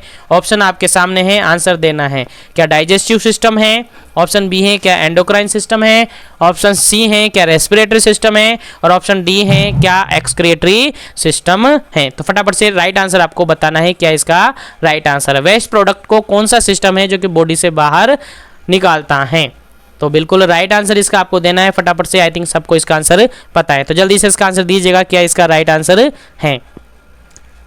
तो इसका जो बिल्कुल राइट आंसर है वो है option number D is correct answer. Option number D is correct answer, excretory system बिल्कुल करेक्ट आंसर है। क्या आंसर है इसका, एक्सक्रिएटरी सिस्टम बिल्कुल करेक्ट आंसर है। यानी एक्सक्रिएटरी सिस्टम में इन्वॉल्व होते हैं किडनी, किडनी के अंदर नेफ्रॉन्स आप सबने पढ़े हैं, और मेन एक्सक्रिएटरी ऑर्गन है। बेसिकली अपन कह सकते हैं रेस्पिरेटरी भी एक्सक्रिएटरी ऑर्गन के अंदर है, यानी रेस्पिरेटरी में भी लंग्स हैं जो कि एक्सक्रिएटरी ऑर्गन हो सकते हैं, क्योंकि स्पुटम वगैरह को ये एक्सक्रिएट करवाता है, कार्बन डाइऑक्साइड को ये एक्सक्रिएट करवाता है। लेकिन यहाँ पर जो मेन और मोस्ट कॉमन एक्सक्रीटरी ऑर्गन की बात की जा रही है तो एक्सक्रीटरी सिस्टम, दैट इज बिल्कुल करेक्ट आंसर है।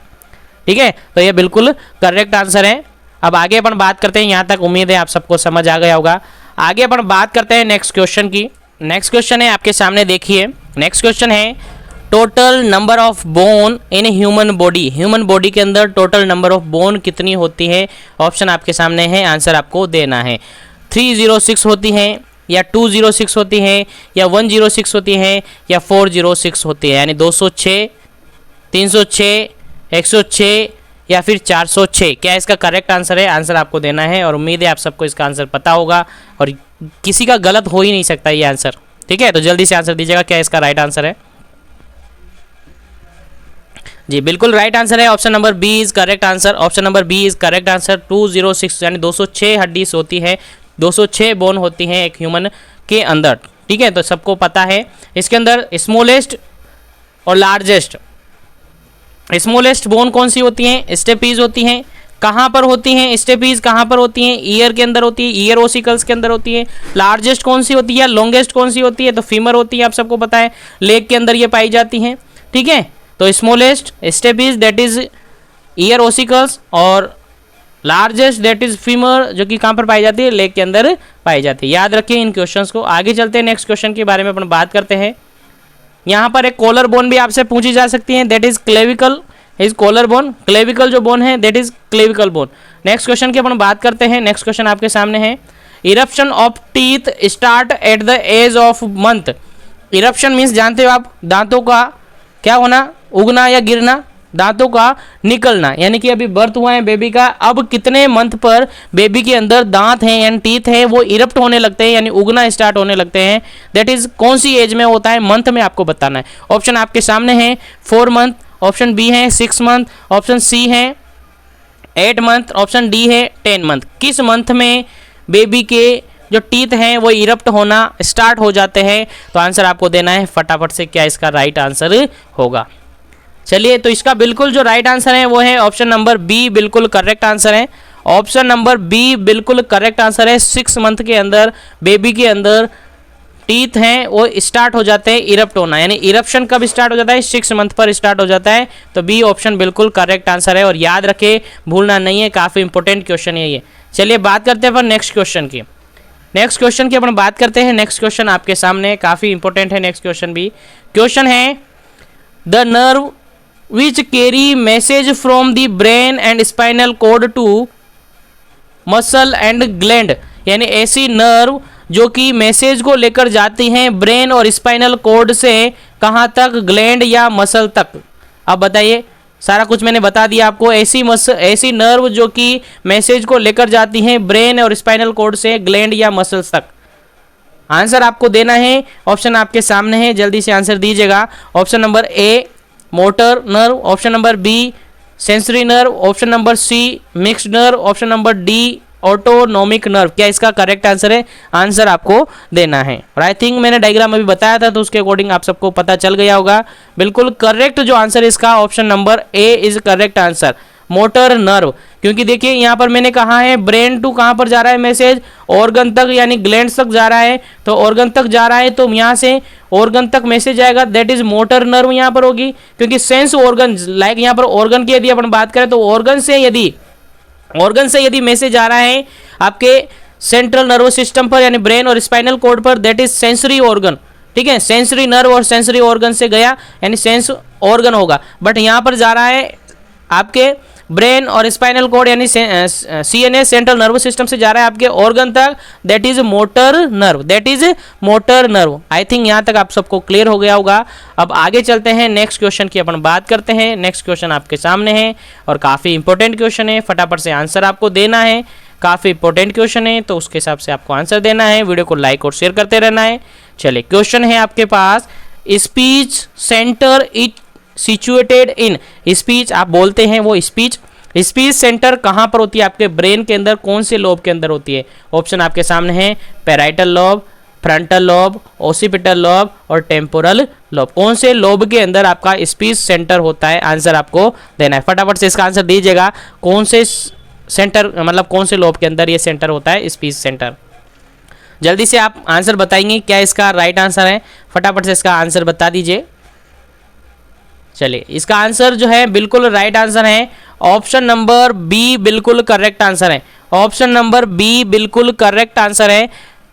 ऑप्शन नंबर बी बिल्कुल करेक्ट आंसर है। क्या है option number B? Frontal lobe बिल्कुल करेक्ट आंसर है, करेक्ट आंसर है। ब्रोकाज एरियाज आपने सुने होंगे, तो ब्रोकाज एरिया स्पीच के लिए जो ब्रोकाज एरिया होते हैं यानी कहाँ पर होते हैं? फ्रंटल लोब के अंदर होते हैं। याद रखिए, स्पीच के लिए जो एरिया होता है कौन सा रेस्पॉन्सिबल होता है? फ्रंटल लोब रेस्पॉन्सिबल होता है। स्पीच का जो सेंटर होता है फ्रंटल लोब को अपन कहते हैं। वहीं पर इसके रिगार्डिंग कुछ पॉइंट्स आपको याद रखना है।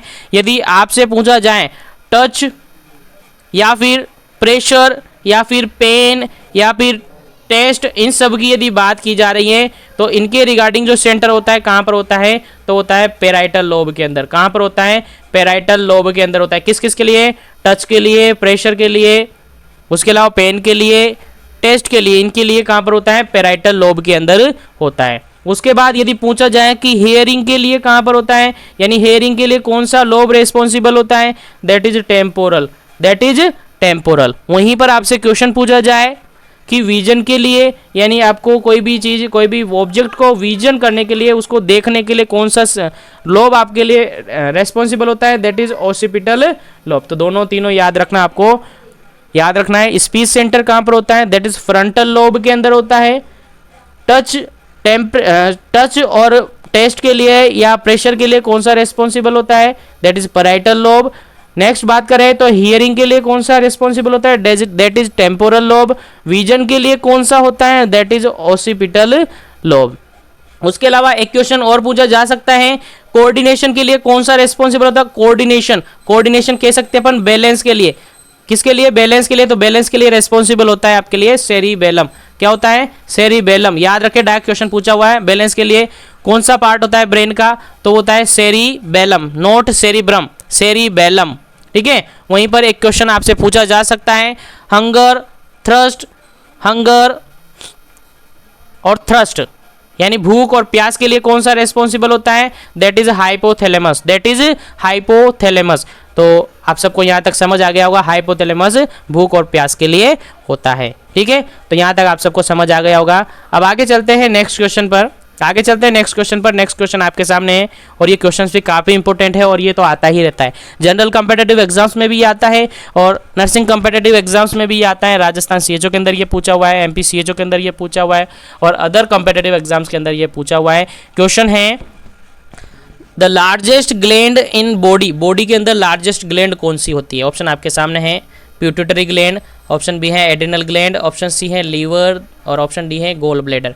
क्या इसका करेक्ट आंसर है? आंसर आपको देना है। क्या इसका करेक्ट आंसर है? तो इसका बिल्कुल करेक्ट आंसर है ऑप्शन नंबर सी, बिल्कुल करेक्ट आंसर है। लीवर बिल्कुल करेक्ट आंसर है। लार्जेस्ट ग्लैंड ऑफ बॉडी पूछी जाए दैट इज लीवर और लार्जेस्ट ग्लैंड और लार्जेस्ट एंडोक्राइन ग्लैंड पूछी जाए दैट इज थायराइड ग्लैंड। कौन सी ग्लैंड बोला मैंने? Endocrine gland. कौन सी ग्लैंड बोला मैंने? एंडोक्राइन ग्लैंड पूछा जाए दैट इज थायराइड ग्लैंड। और नॉर्मली पूछा जाए कि लार्जेस्ट ग्लैंड कौन सी होती है? That is liver. और largest organ of our body पूछा जाए, बॉडी का लार्जेस्ट ऑर्गन पूछा जाए दैट इज स्किन। याद रखिए, क्वेश्चन में डायरेक्टली आपको वर्बली बता रहा हूं। यदि लार्जेस्ट ऑर्गन की बात की जाए that is skin, largest gland की बात की जाए दैट इज लीवर और लार्जेस्ट एंडोक्राइन ग्लैंड की बात की जाए दैट इज थायराइड ग्लैंड। याद रखिए, क्वेश्चंस को काफी इंपॉर्टेंट है, भूलना नहीं है। ठीक है, अब आगे चलते हैं नेक्स्ट क्वेश्चन पर। नेक्स्ट क्वेश्चन आपके सामने है, काफी इंपॉर्टेंट है नेक्स्ट क्वेश्चन भी। Head control of an infant occur at the age of month. कौन से मंथ पर एक इन्फेंट के अंदर, इन्फेंसी एज अभी अपन ने देखा है, तो इन्फेंसी एज के अंदर एक जो बेबी है उसके हेड में कंट्रोल, यानी हेड को वो सीधा कर सकता है, अपने आप उसको कंट्रोल कर सकता है, वो किस मंथ पर कर सकता है? कौन सी एज पर बेबी कर सकता है? ऑप्शन आपके सामने है, 2 मंथ पर, ऑप्शन बी है 3 मंथ पर, ऑप्शन सी है 5 मंथ पर, ऑप्शन डी है 6 मंथ पर। तो किस मंथ पर वो कंट्रोल हो जाता है एक इन्फेंट के अंदर? तो इसका बिल्कुल करेक्ट जो आंसर है वो ऑप्शन नंबर सी बिल्कुल करेक्ट आंसर है। 5 मंथ पर एक बेबी है जो कि फुली कंट्रोल हो जाता है, यानी कि कह सकते हैं 5 to 6 मंथ, अराउंड 6 मंथ एक बेबी है, एक इन्फेंट है, वो अपने हेड पर फुली कंट्रोल ले लेता है, यानी फुली वो कंट्रोल कर पाता है अपने हेड पर। ठीक है, तो आई थिंक यहाँ तक क्लियर हो गया होगा। आगे चलते हैं अपन नेक्स्ट क्वेश्चन पर। आगे चलते हैं नेक्स्ट क्वेश्चन पर। नेक्स्ट क्वेश्चन भी काफ़ी इंपॉर्टेंट है, आपको याद रखना है, भूलना नहीं है। नेक्स्ट क्वेश्चन है आपके ओबीजी के रिगार्डिंग, मोस्ट इंपॉर्टेंट क्वेश्चन है। चलिए क्वेश्चन का आंसर आपको बताना है। ऑप्शन मैं रिपीट करता हूँ। ऑप्शन, पहले क्वेश्चन पढ़िए। Puerperium is the period of begin, या कह सकते हैं परप्यूरियम जो पीरियड है, आपने देखा होगा, सुना होगा, पढ़ा होगा, ओबीजी के अंदर पढ़ा होगा। After delivery puerperium period start हो जाता है, तो उसका एक्चुअल मीनिंग क्या है, कब से वो स्टार्ट हो जाता है, वो वही आपसे पूछा है। ऑप्शन मैं रिपीट करता हूँ, ध्यान से समझने की कोशिश करना और ध्यान से इसका आंसर देना है, फिर इसके बारे में मैं आपको बताऊंगा। चलिए ऑप्शन मैं आपको बता रहा हूँ, देखिए। फर्स्ट वन ऑप्शन है इसका, as soon as placenta is expelled, यानी प्लेसेंटा एक्सपेल्ड हुआ एंड लास्ट 6 to 8 वीक ये होता है परप्यूरियम, यानी प्लेसेंटा एक्सपेल हुआ उसके बाद ये स्टार्ट हो जाता है, 6 वीक 8 वीक तक ये रहता है। नेक्स्ट ऑप्शन है as soon as baby is expelled and last 6 to 8 week तक वो रहता है। नेक्स्ट ऑप्शन है as soon as the membrane rupture and last 6 to 8 week. Next option है as soon as placenta is expelled and last 10 to 12 week तक ये रहता है। अब क्या इसका राइट आंसर है वो तो आपको बताना है, फटाफट से इसका राइट आंसर आपको बताना है, उसके बाद इसका करेक्ट आंसर मैं आपको बताऊंगा। जल्दी से इसका आंसर बता दीजिए क्या इसका राइट आंसर है परप्यूरियम पीरियड, उसके बारे में बाद में मैं आपको बता दूंगा पूरा। चलिए इसका जो बिल्कुल राइट आंसर आपको बताना, फटाफट से लाइक और शेयर करते हुए कमेंट कर दीजिएगा इसका करेक्ट आंसर क्या होगा, आपके अकॉर्डिंग इसका करेक्ट आंसर है वो क्या होगा। जल्दी से आंसर कीजिएगा क्या इसका करेक्ट आंसर होगा। तो इसका जो बिल्कुल करेक्ट आंसर है ऑप्शन नंबर बी बिल्कुल करेक्ट आंसर है। क्या है, as soon as the baby is expelled and last 6 to 8 week तक ये परप्यूरियम होता है। बिल्कुल करेक्ट आंसर है ऑप्शन नंबर बी। कैसे हैं आप समझने की कोशिश करना है। देखिए जैसे ही डिलीवरी होती है किसकी, बेबी की, जैसे ही बेबी डिलीवर हो जाता है, जैसे ही बेबी है जो कि डिलीवर हो जाता है, यानी बेबी हुआ डिलीवर, बेबी के डिलीवर होने से परप्यूरियम पीरियड स्टार्ट हो जाता है और कहाँ तक ये रहता है, 42 डेज तक, एटलीस्ट 42 डेज तक, अप टू 42 डेज यानी 6 वीक तक अपन कह सकते हैं नॉर्मली।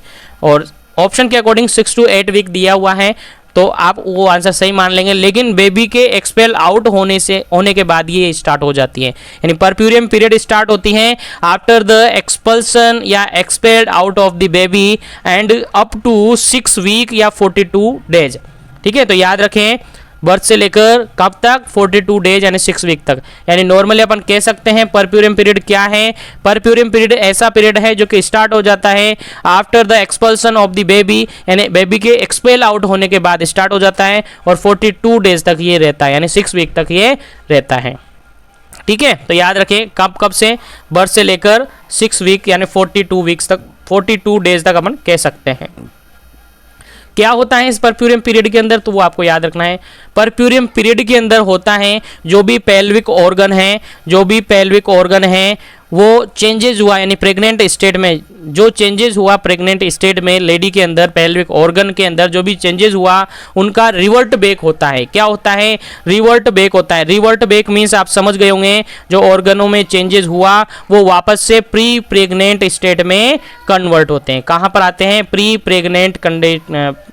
प्रेगनेंसी कंडीशन में वो आते हैं, यानी प्रेग्नेंट कंडीशन से पहले जो कंडीशन थी उसके अंदर वो वापस से रिवर्ट बैक होते हैं और that period is known as puerperium. और आई थिंक क्लियर हो गया होगा, यहाँ तक समझ आ गया होगा आपको। अब चलते हैं अपन नेक्स्ट क्वेश्चन पर। नेक्स्ट क्वेश्चन काफ़ी इंपॉर्टेंट है और आई थिंक ये क्वेश्चन अपन पहले भी डिस्कस कर चुके हैं, एज इट इज ऐसा क्वेश्चन था और काफ़ी इंपॉर्टेंट है और रिपीट होता रहता है, तो इसका करेक्ट आंसर आपको देना है। देखिए क्वेश्चन है, when the umbilical cord lie in front of the presenting part and the membrane are intact it is known as, यानी कि जो अम्बिलिकल कॉर्ड है वो in front of the presenting part, यानी जो भी प्रेजेंटिंग पार्ट है, लाइक आप समझिए ये आपका ये वेजाइना है। प्रेजेंटिंग पार्ट यहाँ पर सपोज करिए ये आपका बेबी का हेड है, ये बेबी का हेड है, ये प्रेजेंटिंग पार्ट है, यानी कि ये प्रेजेंटिंग पार्ट है, हेड आप समझिए प्रेजेंटिंग पार्ट है।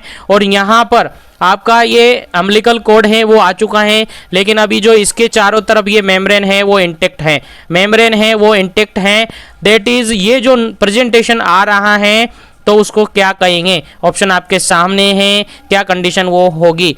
क्या कोड प्रोलेप्स होगा, क्या कोड प्रेजेंटेशन होगा, क्या कोड पल्सेशन होगा, क्या कोड डिलीवरी होगा? आंसर दीजिएगा क्या इसका राइट आंसर है, उसके बाद इसका करेक्ट आंसर आपको बताया जाएगा क्या इसका करेक्ट आंसर होगा। तो आंसर दीजिएगा, ऑप्शन आपके सामने है, फटाफट से आंसर दीजिएगा। लाइक और शेयर भी करते रहे वीडियो को ताकि ज़्यादा से ज़्यादा लोग देख पाएँ, ज़्यादा से ज़्यादा लोग जुड़ सके। और चैनल पर फर्स्ट टाइम आ रहे हैं तो चैनल को सब्सक्राइब करके बेल आइकन को प्रेस कर लीजिएगा। और नीचे टेलीग्राम चैनल का लिंक है उसको भी ज्वाइन कर लीजिएगा। यदि पीडीएफ वगैरह भी आपको चाहिए तो पीडीएफ वगैरह सब कुछ आपको अवेलेबल है टेलीग्राम चैनल पर। और यदि आप चाहते हैं डिटेल स्टडी करना तो भी जाइए चैनल पर, ब्लू कलर का ज्वाइन बटन वहाँ पर आपको शो हो रहा होगा, उसको ज्वाइन कीजिएगा। पूरा डिटेल स्टडी आपको मिलेगा मात्र 89 रुपीज़ में, ओनली 89 रुपीज़ में आप सबको सब कुछ डिटेल वहाँ पर अवेलेबल है। तो चलिए इसका आंसर है, बिल्कुल करेक्ट आंसर है ऑप्शन नंबर बी, बिल्कुल करेक्ट आंसर है। कोड प्रेजेंटेशन उसको कहेंगे। यदि मेम्ब्रेन रप्चर हो जाती तो फिर उसको कोड प्रेजेंटेशन ना कर क्या कहते हैं अपन? कोड प्रोलेप्स कहते हैं। लेकिन अभी मेम्ब्रेन है जो कि इंटेक्ट है, that is known as a cord presentation. ठीक है, तो आगे चलते हैं अपन नेक्स्ट क्वेश्चन के बारे में बात करते हैं। और नेक्स्ट क्वेश्चन है आपके सामने, काफ़ी इंपॉर्टेंट है और इस क्वेश्चन के बारे में भी हम डिस्कस कर चुके हैं पहले और आप सबको भी पता होगा और काफ़ी इंपॉर्टेंट है ये क्वेश्चन, तो याद रखें। क्वेश्चन है starting of the menstrual cycle is called, यानी मेंस्ट्रुअल साइकिल का स्टार्टिंग जो होता है यानी फर्स्ट मेंस्ट्रुअल साइकिल जो होती है उसको क्या कहते हैं, या मेंस्ट्रुअल साइकिल का आना जो होता है उसको क्या कहते हैं? ऑप्शन आपके सामने है, आंसर आपको देना है। ओव्यूलेशन कहते हैं, मेंस्ट्रुएशन कहते हैं, मिनार्की कहते हैं या मिनोपोज कहते हैं। यानी फर्स्ट मेंस्ट्रुअल साइकिल हो सकती है या स्टार्टिंग ऑफ मेंस्ट्रुअल साइकिल है, उसको क्या कहेंगे? इतना हिंट मैंने आपको दे दिया है, अब तो इसका आंसर आपको सही देना ही होगा। तो बिल्कुल करेक्ट इसका आंसर देना है, फटाफट से लाइक और शेयर करते हुए आंसर दे दीजिएगा क्या इसका राइट आंसर है। तो इसका बिल्कुल करेक्ट आंसर है ऑप्शन नंबर सी, बिल्कुल करेक्ट आंसर है। मिनार्ची बिल्कुल राइट आंसर है, मिनार्की बिल्कुल राइट आंसर है। ठीक है, जो फर्स्ट मेंस्ट्रुअल साइकिल स्टार्ट होता है that is known as menarche, और लास्ट मेंस्ट्रुअल साइकिल होता है लास्ट, यानी कि cessation of menstrual cycle, menstrual cycle का स्टॉप हो जाना that is known as menopause, that is known as menopause. क्या कहते हैं? मेंस्ट्रुअल साइकिल का स्टॉप हो जाना that is known as menopause. ठीक है, तो दोनों कंडीशन आपको याद रखना है, starting menstrual cycle that is menarche और stop menstrual cycle that is menopause. दोनों क्वेश्चन आपको याद रखना है। और इसका अपन एज की बात करें तो 10 to 16 ईयर में ये स्टार्ट हो जाती है और अप्रोक्सीमेटली ये है। एवरेजन की बात करें तो 15 ईयर्स कह सकते हैं। और मेनोपॉज की यदि अपन बात करें तो ये होता है अप्रोक्स 45 to 55 एज, यानी कि 50 अपन एवरेजन कह सकते हैं, यानी 15 to 50 ईयर्स अपन नॉर्मली इनको कंसीडर कर सकते हैं। बाकी एवरेजन मैंने आपको बताई, दोनों आपको याद रखना है, दोनों के रिगार्डिंग क्वेश्चन पूछा जा सकता है। ठीक है, तो यहाँ तक आपको समझ आ गया होगा। अब अपन बात करते हैं नेक्स्ट क्वेश्चन की, और नेक्स्ट क्वेश्चन काफ़ी इंपॉर्टेंट है। नेक्स्ट क्वेश्चन है आपके सामने, normal blood urea level is, normal blood urea level यानी ब्लड के अंदर जो नॉर्मल यूरिया अमाउंट है वो कितना होता है, या फिर कह सकते हैं यूरिन या ब्लड के अंदर जो यूरिया का अमाउंट होता है, nitrogen BUN, blood nitrogen urine, ठीक है, उसका अमाउंट कितना होता है वो आपसे पूछा हुआ है। आंसर आपको देना है, ब्लड के अंदर यूरिया का अमाउंट आपसे पूछा है, आंसर आपको देना है। ऑप्शन आपके सामने, ऑप्शन आपके सामने है, ऑप्शन में रिपीट करता हूँ, 40 to 60 mg/dl या परसेंटेज।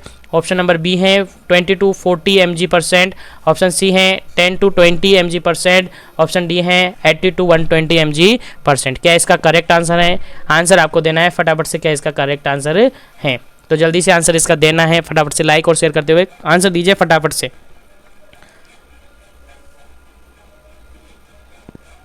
तो इसका जो बिल्कुल करेक्ट आंसर है वो है ऑप्शन नंबर सी, बिल्कुल करेक्ट आंसर है 10 to 20 mg/dl या परसेंटेज। ठीक है, अब नॉर्मली ये होता है, इतना होता है, और नॉर्मली अपन बात करें जनरली 7 to 20 mg/dl होता है, ये आपको याद रखना है। कितना? 7 to 20 mg/dl होता है, याद रखें। चलिए अब आगे बात करते हैं नेक्स्ट क्वेश्चन की। नेक्स्ट क्वेश्चन आपके सामने है, काफ़ी इंपॉर्टेंट क्वेश्चन है, काफ़ी इंपॉर्टेंट क्वेश्चन है। क्वेश्चन है आपके सामने 1 ग्राम ऑफ कार्बोहाइड्रेट यील्ड, यानी 1 ग्राम कार्बोहाइड्रेट के ब्रेकडाउन से कितना एनर्जी प्रोड्यूस होता है, वो आपसे पूछा गया है। ऑप्शन आपके सामने है, पहले आंसर बताएंगे आप, उसके बाद इसके रिगार्डिंग बातें मैं आपको बताऊंगा। तो 1 ग्राम कार्बोहाइड्रेट से अपना कितना कैलोरी ऊर्जा अपने को मिलती है, तो आपको बताना है। ऑप्शन ए है 4 कैलोरी, ऑप्शन बी है 8 कैलोरी, ऑप्शन सी है 9 कैलोरी, ऑप्शन डी है 1 कैलोरी। क्या इसका करेक्ट आंसर है? आंसर आपको देना है फटाफट से, क्या इसका करेक्ट आंसर है। तो जल्दी से आंसर दीजिएगा, उसके बाद इसका करेक्ट आंसर आपको बताया जाएगा। चलिए, तो इसका बिल्कुल करेक्ट आंसर है ऑप्शन नंबर सी, बिल्कुल करेक्ट आंसर है। ऑप्शन नंबर सी बिल्कुल करेक्ट आंसर है। 1 ग्राम कार्बोहाइड्रेट्स यील्ड करता है, यानी देता है 4 कैलोरी ऊर्जा। अब इसके रिगार्डिंग आपको याद रखना है, यदि 1 ग्राम कार्बोहाइड्रेट का ब्रेकडाउन होता है तो वो प्रोड्यूस करता है 4 किलो कैलोरी एनर्जी। कितना? 4 किलो कैलोरी एनर्जी। यदि अपन हीट की बात करें तो ये हीट प्रोड्यूस करता है 17 किलो जूल हीट प्रोड्यूस करता है। कितना? 17 किलो जूल हीट प्रोड्यूस करता है। याद रखना है ये, इसके रिगार्डिंग क्वेश्चंस एग्जाम में पूछा जा सकता है। तो 1 ग्राम कार्बोहाइड्रेट प्रोड्यूस करता है 4 किलो कैलोरी एनर्जी और 17 किलो जूल हीट। ठीक है, नेक्स्ट अपन बात करें 1 ग्राम प्रोटीन की बात करें। 1 ग्राम प्रोटीन की यदि अपन बात करें, that produce 4 kilo calorie, same produce करती है 4 किलो कैलोरी एंड हीट भी प्रोड्यूस करती है same kilo joule, 17 kilo joule. Next बात करें अपन 1 ग्राम फैट की यदि अपन बात करें तो 1 ग्राम फैट प्रोड्यूस करता है 9 kilo calorie energy, 9 kilo calorie energy और 37 किलो जूल हीट। ठीक है, कितना? 37 किलो जूल हीट। नेक्स्ट बात करें 1 ग्राम एल्कोहल। 1 ग्राम एल्कोहल प्रोड्यूस करता है 7 kilo calorie energy and 29 kilo joule heat. ये चारों क्वेश्चन आपको याद रखना है कि 1 ग्राम कार्बोहाइड्रेट का जब ब्रेकडाउन होता है, 1 ग्राम कार्बोहाइड्रेट का जब ब्रेकडाउन होता है तो हीट कितना मिलता है, एनर्जी कितना मिलता है। तो 1 ग्राम कार्बोहाइड्रेट से मिलता है 4 किलो कैलोरी एनर्जी और 17 किलो जूल हीट। नेक्स्ट बात करें 1 ग्राम प्रोटीन के ब्रेकडाउन से मिलता है 4 किलो कैलोरी एनर्जी और 17 किलो जूल। सेम है, कार्बोहाइड्रेट प्रोटीन का सेम है। नेक्स्ट बात करें फैट का, तो 1 ग्राम फैट से ब्रेकडाउन होता है तो 9 किलो कैलोरी एनर्जी मिलेगी और 37 किलो जूल हीट मिलेगी। नेक्स्ट बात करें तो 1 ग्राम एल्कोहल से 7 kilo calorie energy 7 kilo calorie energy मिलेगी और 29 किलो जूल है जो कि हीट प्रोड्यूस होगी। तो आई थिंक यहाँ तक आप सबको क्लियर हो गया होगा, यहाँ तक आप सबको समझ आ गया होगा। नोटबुक साथ में लेके बैठे, इन सबको नोट भी करते रहे। चलिए बात करते हैं अपन नेक्स्ट क्वेश्चन की अपन बात करते हैं। नेक्स्ट क्वेश्चन आपके सामने है, आंसर आपको देना है। क्वेश्चन है the method of making the victim to breathe passively, यानी कि एक विक्टिम है, कोई ऐसा विक्टिम हुआ, यानी कोई एक्सीडेंट हुआ, उस एक्सीडेंट कंडीशन में आपको किसी पेशेंट का ब्रीथ है जो कि मेंटेन करना है, ब्रीथ को मेंटेन करना है पैसिवली, यहाँ पर आपको लिखा हुआ है, यानी पैसिवली उसको मेंटेन करना है। तो कैसे मेंटेन करेंगे? ऑप्शन आपके सामने है, आंसर आपको देना है। ऑप्शन है आपके सामने, देखिए ऑप्शन आपके सामने है आर्टिफिशियल रेस्पिरेशन। नेक्स्ट ऑप्शन है आपके सामने स्पॉन्टेनियस रेस्पिरेशन। नेक्स्ट ऑप्शन है डीप ब्रीथ और नेक्स्ट ऑप्शन है कोस्मोल रेस्पिरेशन या ब्रीथिंग। क्या इसका राइट आंसर है? आंसर आपको देना है। वापस से रिपीट करता हूँ, option artificial respiration, next option है आपके सामने स्पॉन्टेनियस रेस्पिरेशन, नेक्स्ट ऑप्शन है डीप ब्रीथिंग और नेक्स्ट ऑप्शन है कोस्मोल ब्रीथिंग। क्या इसका करेक्ट आंसर है? आंसर आपको देना है, आंसर आपको देना है, बिल्कुल करेक्ट आंसर आपको देना है। क्या इसका करेक्ट आंसर है? ठीक है, तो इसका करेक्ट आंसर आपको ऑप्शन में भी मिला था, क्वेश्चन में साफ साफ लिखा है आपको ब्रीथ करना है पैसिवली, तो पैसिवली मीन्स आर्टिफिशियल, बिल्कुल ए ऑप्शन बिल्कुल करेक्ट आंसर है। आर्टिफिशियल रेस्पिरेशन आप करवाएंगे, दैट इज पैसिवली ब्रीथ आप करवाएंगे। ठीक है, और ये तो ऑटोमेटिक है, आप सबको पता है, तो पैसिवली आप करवा रहे हैं, that is artificially respiration. I think यहाँ तक आपको समझ आ गया। चलिए बात करते हैं नेक्स्ट क्वेश्चन की, नेक्स्ट क्वेश्चन आपके सामने है। क्वेश्चन है minute the wall blood vessel between the end of the artery and beginning the vein is called। क्या कहेंगे जहाँ से आर्टरी शुरू होती है, यानी आर्टरी है वो उसका तो एंड होता है। सपोज आपके पास ये कोई वेब है, यहाँ से आर्टरी आ रही है और यहाँ पर ये एक वेब बना हुआ है, नेटवर्क बना हुआ है, और यहाँ से आपकी वेन है स्टार्ट हो रही है। तो ये जो बना हुआ है, ये जो पार्ट है, ये जो पॉइंट है, वो क्या कहलाता है? ऑप्शन आपके सामने है, पहले आंसर दीजिएगा, उसके बाद आपको आंसर मिल जाएगा। आर्टरी कहेंगे, वेन कहेंगे, कैपिलरी कहेंगे, या फिर एल्वोलाई कहेंगे, क्या कहेंगे उसको? आई थिंक सबको इसका आंसर पता है। जल्दी से इसका आंसर दीजिएगा, क्या इसका करेक्ट आंसर है? जल्दी आंसर दीजिएगा, क्या इसका करेक्ट आंसर है?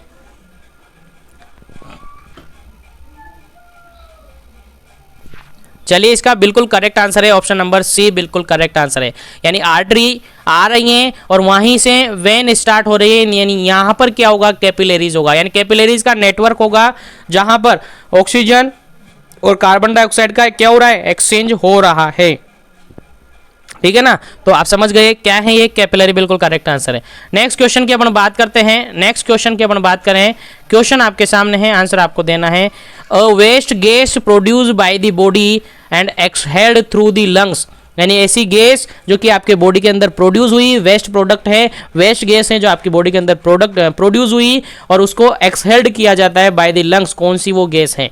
ऑप्शन आपके सामने है, कार्बन डाइऑक्साइड ऑप्शन बी है, कार्बन मोनोऑक्साइड ऑप्शन सी है, nitrogen peroxide option number D है, ऑक्सीजन। क्या इसका करेक्ट आंसर है? आंसर आपको देना है, जल्दी से आंसर दीजिएगा, क्या इसका करेक्ट आंसर है?